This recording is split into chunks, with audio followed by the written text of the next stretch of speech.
McCown and Shannon with you. Darren Pang has joined us as well. The other guy in this equation that we haven't discussed who signed with Pittsburgh is Dubas. And I must tell you, Panger, that I am puzzled by Pittsburgh's interest in Dubas. I am not, I don't know. What do you put on your resume? What did you accomplish when you were in Toronto over those, whatever, 5-6 years? Nothing. You really accomplished nothing. What you did is you spent a wackadoodle and got big name players, think they're great players. Maybe they are. You didn't win a damn thing. So what sold Pittsburgh on Dubas? I can't figure out what it was. He must be a great talker. That's all I can tell you. It's interesting that he goes in there. Is there any other discussion as to why he went in there as the president of hockey operations, John, and just not as the general manager? Is that part of that family question that he threw out there at that press conference? He wanted, I believe he wanted full and ultimate control of every hockey decision. Sure. The only way to do that is to become the president of hockey operations, and then he will this summer, because he's going to act as interim general manager for the next month. He will this summer find someone to nurture as the general manager. Now this is where my philosophy comes in. I've had many general managers ask me, what exactly does the president of hockey operations do? Yeah. With all due respect to them. Like, if you're the general manager, you're the general manager. You're the one that sits in that office. You're the one that grinds through it with your pro scouts, with your amateur scouts, with your, with every single layer of your team that's going to build the team. So how many general managers want to go in there knowing that the president of hockey operations has total and complete control of the operation? I'm not sure. I know if I was the general manager, I wouldn't. That's just me. But I wouldn't say, hey, that's great.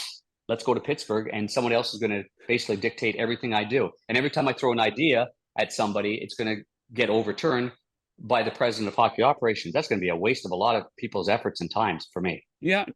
But I've always told Bob that it's, don't get hung up on titles, because really what we're seeing in 2023 is the president of hockey operations is the general manager, and the general manager is the assistant general manager.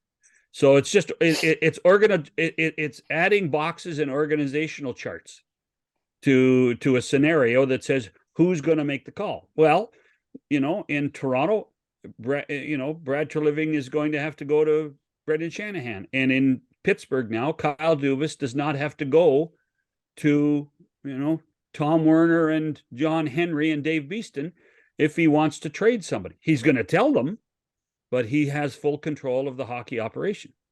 Why would you give this guy that? I wouldn't. Would you? Has he earned that essentially another job with a raise and a better title than he had in Toronto? Has he earned that, do you think? Has his performance justified doing that, Pittsburgh doing that?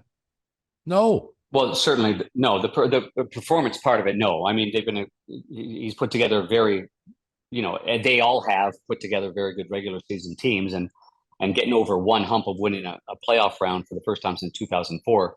That's not good enough for many. It's not.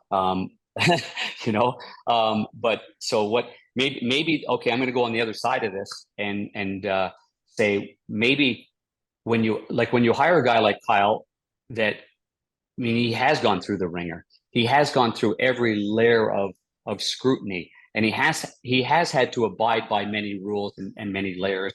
And so what you're getting is probably a real well-rounded person that's going to be able to handle, anything there. Now, I'm talking beyond the hockey, decisions or the mark that he left on the history of the Toronto Maple Leafs. I'm talking about a person that can go in there and they'd probably feel pretty comfortable with, because he's pretty good at handling people and probably leaves a very, very good impression. And like I said before, I've only met Kyle a couple of times, and so I don't have a sense. I like to know when I meet somebody, I've got to play a couple of rounds of golf with them. I got to know when they hit a bad shot, how they act. I got to know, you know what I mean? I got to go to dinner with them and have a couple of glasses of wine, see where they're at. That's why John and I go for a couple of glasses of wine every time. I want to feel out his personality when he's had a couple. Make sure he's still Darren, even keeled after one or two. You knew my personality long before the wine, big boy. The one thing I would say to Kyle fits into what the Fenway Sports Group view as senior management. They have a style, they have a philosophy. And say what you want, whether it's the MIT Analytics Conference, whether it's the growth of guys like Theo Epstein in this world, and Theo and Kyle have an acquaintanceship. Now, Theo doesn't work for them anymore. He works for Major League Baseball, but you can bet that when they were doing their due diligence, they phoned Theo Epstein and said, what about this Kyle Dubas guy? David Beeston would have connections because of his being a native Torontonian and understanding what goes on with the Maple Leafs. Did they win as much as they should? No, they didn't in the playoffs. Did he create stability in the hockey ops side? Absolutely, he created stability. He created a process that allowed this team to move through the regular season successfully. So there are some positives that he's done, but he did not win in the playoffs. You're right, Bob. He did not win in the playoffs, and that's the ultimate. So in a world that has become more and more about process as it has results, Kyle Dubas fits perfectly with what Fenway Sports Group wants. I don't get it. I must tell you, period, end of story. I don't get it. I met Dubas when he first took the job, and he seemed like a nice, humble guy. Sat beside him, talked to him. I liked him. I believe now he is an egomaniac. I don't know how you could say that. Well, he walked in at with his job on the line and said, "I want a raise." Did he not? Did he not? Well, he wanted more money. Yeah, I mean, he wanted $2 million more money.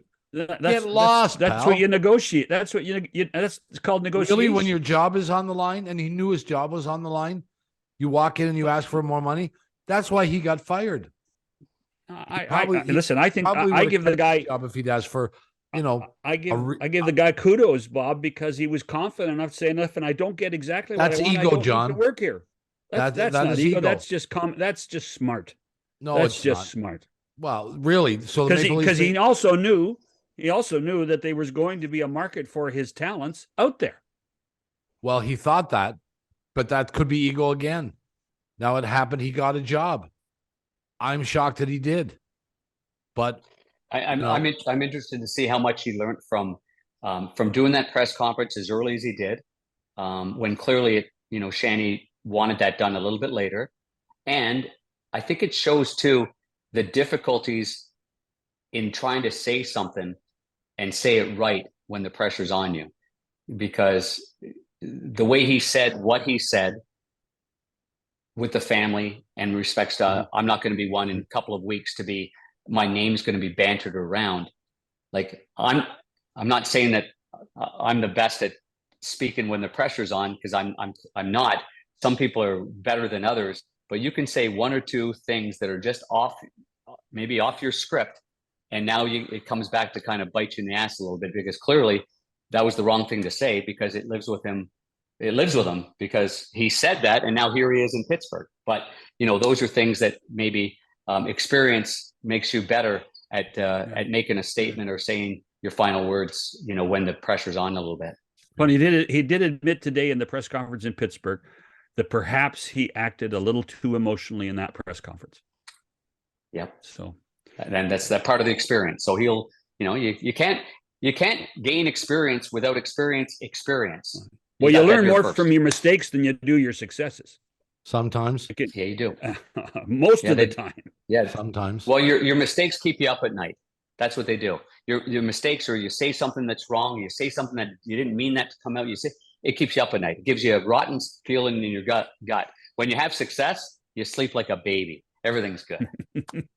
Yeah. Well, my guess is he hasn't had much restful sleep in the last few years.